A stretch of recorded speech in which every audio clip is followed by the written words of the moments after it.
Gehlot cabinet ने आज महिला नीति और पर्यटन नीति को मंजूरी दी है। साथ ही कैबिनेट ने सोलर प्लांट के लिए जमीन आवंटन के प्रावधान में सरलीकरण किया है। इसके अलावा सीएम चिरंजीवी योजना के लिए कल से रजिस्ट्रेशन पर भी मंजूरी दी गई। साथ ही बैठक में बजट घोषणाओं के क्रियान्वयन को लेकर भी चर्चा।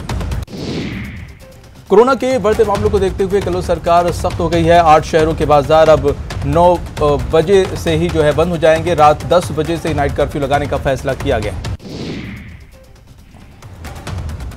8वीं तक के स्कूल बंद करने पर भी फैसला जल्द किया जा सकता है। सीएम अशोक गहलोत ने आज कोरोना कोर ग्रुप की बैठक ली। बैठक में नई गाइडलाइन को मंजूरी दी गई है।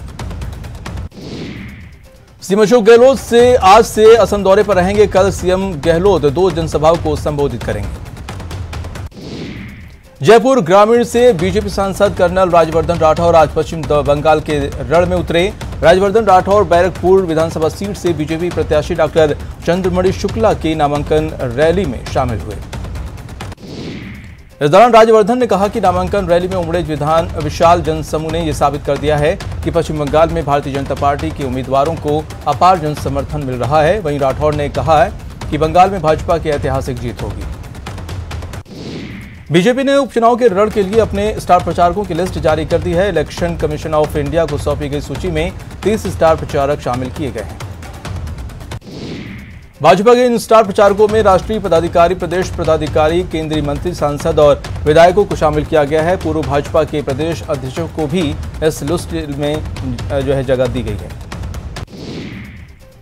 30 स्टार प्रचारकों की सूची में सबसे पहले भाजपा के प्रदेश प्रभारी अरुण सिंह और सह प्रभारी भारती बेन का नाम है। उसके बाद भाजपा प्रदेश अध्यक्ष सतीश पुनिया, नेता प्रतिपक्ष गुलाबचंद कटारिया के नाम के बाद पूर्व मुख्यमंत्री वसुंधरा राजे का नाम 5वें स्थान पर रखा गया है। इधर स्टार प्रचारकों की सूची में शामिल करने के बाद माना जा रहा है कि राष्ट्रीय पदाधिकारियों ने गुटबाजी खत्म करने का, इसके जरिए एक संदेश देने का भी कोशिश बताई जा रही है। बीजेपी के प्रदेश प्रभारी अरुण सिंह ने कानून व्यवस्था को लेकर गहलोत सरकार पर निशाना साधा है। न्यूज 18 से बातचीत में अरुण सिंह ने कहा है कि कांग्रेस में बड़ी फूट है और उपचुनाव में तीनों सीट जीतने में बीजेपी कामयाब होगी। 1 अप्रैल से गहलोत सरकार की बजट घोषणाओं का लाभ मिलना शुरू हो जाएगा। मानदेय कर्मियों को बढ़ा हुआ मानदेय मिलना शुरू हो जाएगा। वहीं बेरोजगार युवक युवतियों को बढ़ा हुआ बेरोजगारी भत्ता में मिलना वो भी शुरू हो जाएगा। दूसरी ओर प्रदेश में शराब सस्ती हो जाएगी। आरएस मुख्य परीक्षा 2018 के सफल अभ्यर्थियों के साक्षात्कार का दूसरा चरण आज से शुरू होगा। दूसरे चरण के साक्षात्कार के लिए 1709 अभ्यर्थी शामिल होंगे। कुल 1051 पदों के लिए आयोग ने 2010 अभ्यर्थियों को साक्षात्कार के लिए सफल घोषित किया था। पहले चरण में 22 से 26 मार्च तक 300 अभ्यर्थियों के साक्षात्कार लिए जा चुके हैं। वहीं दूसरे चरण के साक्षात्कार 7 मई तक चलेंगे। इस दौरान अभ्यर्थियों को अपने साथ मूल प्रमाण पत्र और फोटो लाना अनिवार्य होगा। टोंक सेंट्रल जेल के 17 कैदियों के लिए राजस्थान दिवस का दिन खुशियां लेकर आया, क्योंकि आजीवन कारावास की सजा काट रहे 13 कैदी समेत 17 कैदियों को हमेशा के लिए रिहा कर दिया गया है। उनके अच्छे चाल चलन के चलते जुर्माना वसूल कर उनको रिहा किया गया। आज वर्तमान वित्त वर्ष का आखिरी दिन है। कल यानी अगले वित्त वर्ष के शुरू होते ही बैंक से जुड़े कई नियम बदल जाएंगे और इन नियमों के बदलने से आपकी जेब पर भी सीधा असर होगा। पैन कार्ड, एपीएफ और पुरानी चेक बुक को लेकर कल से नियम बदल रहे हैं। साथ ही 1 अप्रैल से हवाई जहाज में सफर करने पर आपको अपनी जेब भी ढीली करनी पड़ सकती है। कल से स्टील की कीमत भी बढ़ जाएगी। वित्त मंत्री निर्मला सीतारमण ने बजट 2021 में इनकम टैक्स को लेकर बड़ा ऐलान किया था, जिसके मुताबिक कल 1 अप्रैल से 75 साल या उसके से ज्यादा उम्र के वरिष्ठ नागरिकों को इनकम टैक्स रिटर्न फाइल करने से छूट मिलेगी। पैन कार्ड को आधार कार्ड से लिंक करने का आज आखिरी तारीख है। अगर आपने आज भी अपने पैन कार्ड को आधार कार्ड के साथ लिंक नहीं करवाया तो आपको परेशानी का सामना करना पड़ सकता है।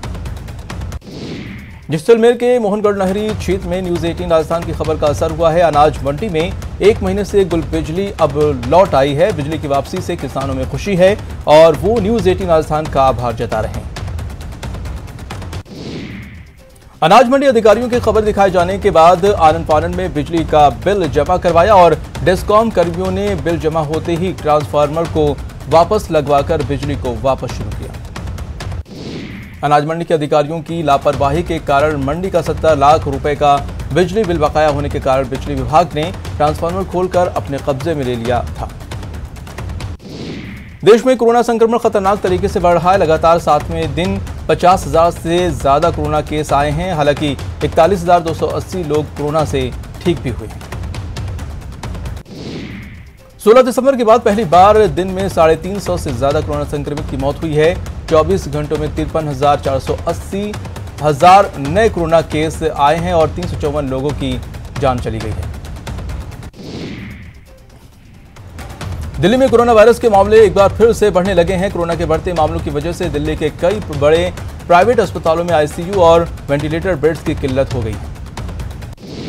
प्रदेश में भी कोरोना का ग्राफ बढ़ता जा रहा है। 24 घंटे में 665 नए केस सामने आए हैं। जोधपुर में 141, जयपुर में 74 नए मामले सामने आए। 1 अप्रैल से 45 साल से अधिक उम्र वाले सभी लोगों के लिए कोरोना वैक्सीन नजदीकी वैक्सीनेशन सेंटर पर दोपहर 3 बजे के बाद रजिस्ट्रेशन करवा सकते हैं। कोरोना को लेकर गहलोत सरकार सख्त कदम उठाने के मूड में है। प्रदेश सरकार ने सभी जिला अधिकारियों से कोरोना को लेकर विचार विमर्श किया।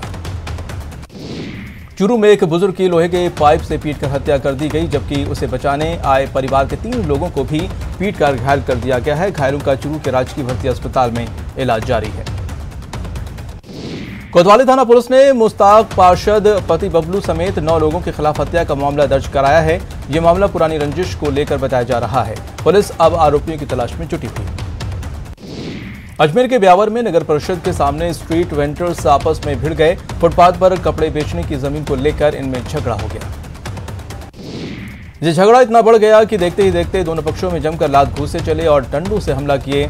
एक दूसरे को दड़ा कर पीटा, लाठियां भी बरसाई और पथराव भी किया। अचानक हुई मारपीट की इस घटना से बाजार में हड़कंप मच गया। इत्तला पाकर पुलिस मौके पर पहुंची और 4 लोगों को शांति भंग करने के आरोप में गिरफ्तार किया। जोधपुर के मथुरा दास माथुर अस्पताल में एक विदेशी कॉल गर्ल ने पसंद का खाना नहीं मिलने पर हंगामा कर दिया। 2 दिन पहले रातानाड़ा पुलिस ने होटल में सेक्स रैकेट का खुलासा किया था, जिसमें विदेशी महिला समेत दिल्ली की 2 कॉल गर्ल को गिरफ्तार किया गया था, जिसमें से विदेशी कॉल गर्ल कोरोना पॉजिटिव पाई गई। इसके बाद उसे एमडीएम रिपोर्ट वार्ड में भर्ती कराया गया है।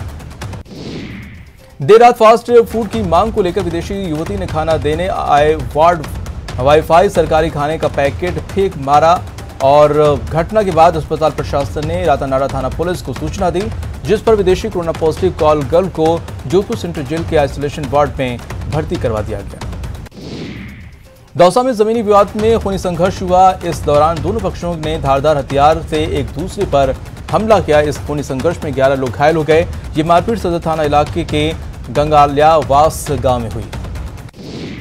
सवाईमाधोपुर में छोटी बनास के पास ट्रेन के आगे कूदकर युवक और युवती ने खुदकुशी कर ली। पुलिस पहली नजर में प्रेम प्रसंग का मामला बता रही है। फिलहाल पुलिस पूरे मामले की जांच कर रही है। अजमेर के पीपलाज रेलवे ट्रैक पर एक प्रेमी जोड़े ने ट्रेन के आगे कूदकर जान दे दी। घटना की सूचना पर पुलिस मौके पर पहुंची और दोनों के शवों को कब्जे में लेकर राजकीय अस्पताल में मोर्चरी में रखवाया है। पुलिस जानकारी के मुताबिक प्रेमी युगल मंगलवार को रात से घर से फरार थे, जिनकी गुमशुदगी की रिपोर्ट परिजनों ने थाने में दर्ज कराई थी। देर रात पुलिस की सूचना मिली कि पीपलाज रेलवे ट्रैक पर एक लड़का और लड़की के शव पड़े हैं, जिस पर मौके पर जाकर शवों को कब्जे में लिया। वहीं पुलिस फिलहाल मामले की जांच पड़ताल में जुटी हुई है।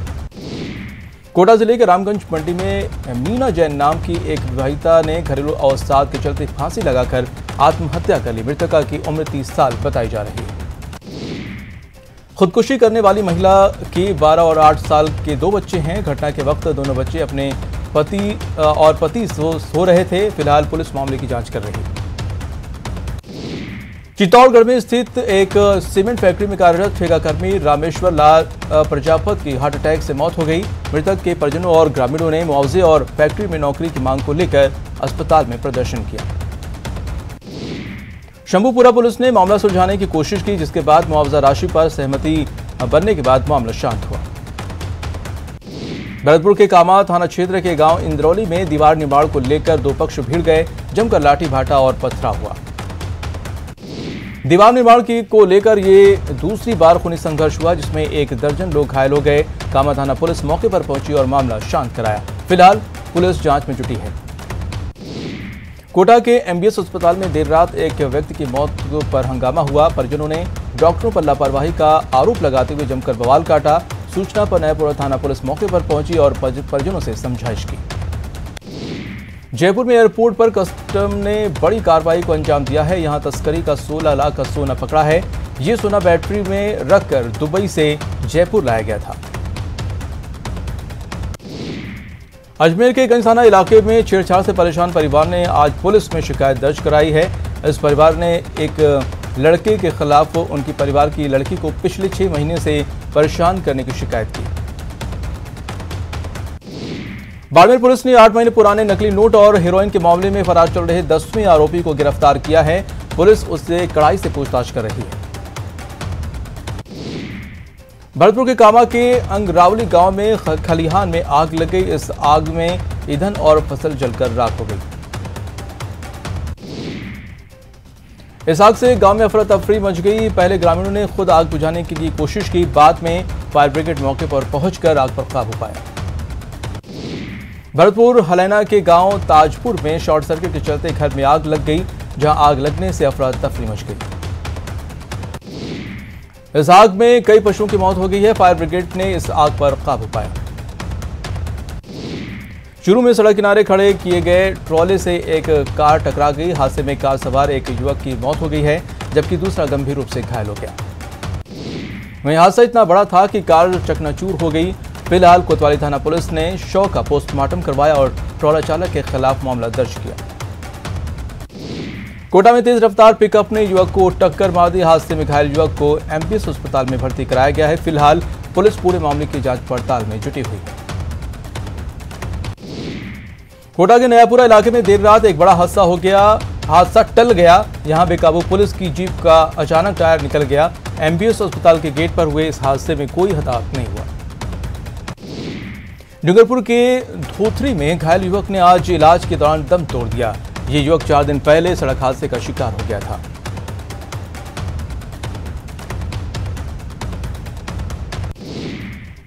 दौसा में मऊ खेड़ा के नाथ समाज के लोग कलेक्ट्रेट पहुंचे और प्रदर्शन करने के बाद कलेक्टर को ज्ञापन सौंपा।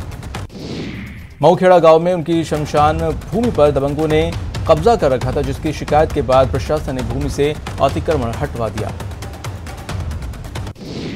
अतिक्रमण हटने के बाद से ये दबंग जमीन वापस लेने के लिए दबाव बनाना शुरू कर दिए हैं, जिसको लेकर समाज के लोग कार्रवाई की मांग कर रहे हैं। अलवर शहर के केटलगंज में नहर परिषद की जमीन पर अवैध कब्जा करने को लेकर लोगों में रोष व्याप्त है। इसको लेकर पार्षद कैलाश सैनी के नेतृत्व में लोगों ने अपना विरोध जताया। झालावाड़ में बिजली विभाग की ओर से स्मार्ट मीटर लगाए जाने और बिजली से जुड़ी समस्याओं को लेकर बीजेपी कार्यकर्ताओं का गुस्सा फूट पड़ा और कार्यकर्ताओं ने जिला अध्यक्ष संजय जैन समेत अन्य पदाधिकारियों के साथ जयपुर डिस्कॉम कार्यालय पहुंचकर नारेबाजी की। इसके बाद आधे घंटे तक डिस्कॉम के अधीक्षक अभियंता का भी घेराव किया। इस दौरान सांसद दुष्यंत सिंह ने भी वीडियो कॉन्फ्रेंसिंग के माध्यम से अधीक्षक अभियंता से बातचीत की और जिले में स्मार्ट मीटर लगाए जाने का विरोध किया और जनता की समस्याओं को लेकर जल्द निराकरण करने की बात कही। अजमेर के केकड़ी कस्बे में पुलिसकर्मियों ने अधिवक्ता के पिता से मारपीट और अभद्रता की थी, जिसके विरोध में आज वकीलों और शहरवासियों ने पुलिस के खिलाफ आक्रोश जताते हुए शव यात्रा निकाली।